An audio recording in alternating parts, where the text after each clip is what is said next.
রাজ্যের বেসরকারি বিশ্ববিদ্যালয় বিলের বিরোধিতা করে পথে নামল ছাত্র সংগঠন এআইডিএসও। মঙ্গলবার ওই সংগঠনের পক্ষ থেকে বাঁকুড়া শহরে ওই বিলের বিরোধিতা করে মিছিলের পাশাপাশি সার্কুলার পুড়িয়ে বিক্ষোভ দেখানো হয়।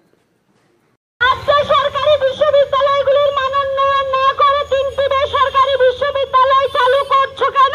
রাজ্য সরকার জবাব দাও। শিক্ষা রাজ্য সরকার জবাব দাও। রাজ্য জুড়ে শিক্ষার বেসরকারি বিক্ষোভ চলছে, প্রতিবাদ চলছে। সরকারি শিক্ষার মান উন্নয়ন না করে বেসরকারি বিশ্ববিদ্যালয় চালু করতে চাইছো কেন? রাজ্য সরকার জবাব দাও। ছাত্র সংগঠন এআইডিএসও এর পক্ষ থেকে দাবি করা হয়েছে, পরিকাঠামোর অভাবে রাজ্যে হাজার হাজার স্কুল বন্ধ। শিক্ষক নিয়োগ বন্ধের কারণে অধিকাংশ কলেজ বিশ্ববিদ্যালয় পঠন পাঠন তলানিতে ঠেকেছে। অর্থের অভাবে পূর্ব মেদিনীপুর, আলিপুরদুয়ার ও মুর্শিদাবাদ বিশ্ববিদ্যালয়ের নিজস্ব ক্যাম্পাস তৈরি সম্ভব হয়নি। এরপরেও আরও তিনটি বেসরকারি বিশ্ববিদ্যালয়ের ছাড়পত্র দিতে বিধানসভায় বিল আনছে রাজ্য সরকার। এর ফলে সমস্যায় পড়বেন অসংখ্য গরিব ও মধ্যবিত্ত পরিবার থেকে উঠে আসা ছাত্রছাত্রী। আর এই ঘটনায় প্রমাণ কেন্দ্রের দেখানো পথে হেঁটে এ রাজ্যের সরকার ও শিক্ষা ব্যবস্থাকে বেসরকারি ক্ষেত্রের হাতে তুলে দিতে চাইছে। অবিলম্বে এই বিল প্রত্যাহার করা না হলে আগামী দিনে বৃহত্তর আন্দোলনের হুঁশিয়ারি দিয়েছেন ছাত্র সংগঠন এআইডিএসও এর নেতৃত্ব। বিশ্ববিদ্যালয়গুলির মান উন্নয়ন না করে তিনটি বেসরকারি বিশ্ববিদ্যালয় চালু করছো কেন? রাজ্য সরকার জবাব দাও। বিক্ষোভ চলছে, প্রতিবাদ চলছে। এআইডিএসও এর রাজ্য সম্পাদক বিশ্বজিৎ রায় দিন বলেন, আজকে আমরা সংবাদ মাধ্যম সূত্রে জানতে পেরেছি পশ্চিমবঙ্গের রাজ্য সরকার আজকে বিধানসভায় তিনটি বেসরকারি বিশ্ববিদ্যালয় বিল পাশ করতে চলেছে। আপনারা সকলেই জানেন যে গোটা পশ্চিমবাংলার সারা দেশের শিক্ষা ব্যবস্থার বেহাল দশা। এ রাজ্যে ৮,২০৭টি সরকারি স্কুল বন্ধ হয়ে গেছে, আরও কয়েকশো স্কুল বন্ধের মুখে, এবং রাজ্যের উচ্চশিক্ষার অবস্থা আরও খারাপ।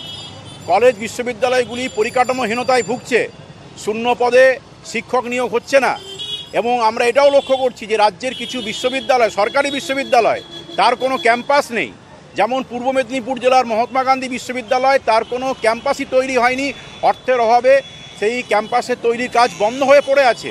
মহিষাদল রাজ কলেজে সেখানে বিশ্ববিদ্যালয় চলছে নামমাত্র।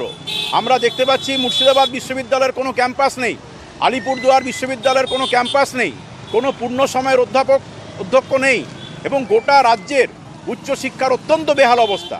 এই অবস্থায় যখন দরকার ছিল যে রাজ্যের বিশ্ববিদ্যালয়গুলোর মানোন্নয়নের জন্য সরকারি অর্থ বরাদ্দ করা, বিশ্ববিদ্যালয়গুলোতে যাতে পূর্ণাঙ্গ সময়ের স্থায়ী অধ্যাপক এবং উপাচার্য নিয়োগ করা যায় তার পরিকল্পনা করা, সেটা না করে রাজ্য সরকার তিনটি বেসরকারি বিশ্ববিদ্যালয় বিল পাস করতে চলেছে। আমরা মনে করি এর মধ্য দিয়ে রাজ্যে উচ্চশিক্ষার বেসরকারিকরণের রাস্তা আরও প্রশস্ত হবে। আমরা এআইডিএসওর পক্ষ থেকে তীব্র প্রতিবাদ জানাচ্ছি।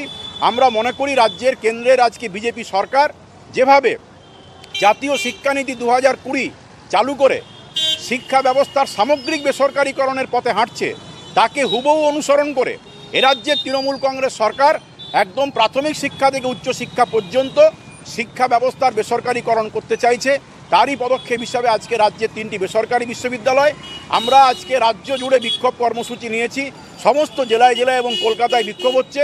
আমরা বলতে চাই যে পশ্চিমবাংলার মানুষ কোনোভাবেই এই উচ্চশিক্ষার বেসরকারিকরণ মেনে নেবে না। গোটা রাজ্য জুড়ে মিছিল করছি, বিক্ষোভ করছি, এবং বিশ্ববিদ্যালয়ের যে কালা সার্কুলার, যে তিনটি বিল, সেই বিলটা আমরা পুড়িয়ে আজকে বিক্ষোভ দেখাচ্ছি। আগামী দিনও আমাদের আন্দোলন প্রতিবাদ চলবে। ব্যুরো রিপোর্ট, দক্ষিণ বাঁকুড়া দর্পণ, বাঁকুড়া।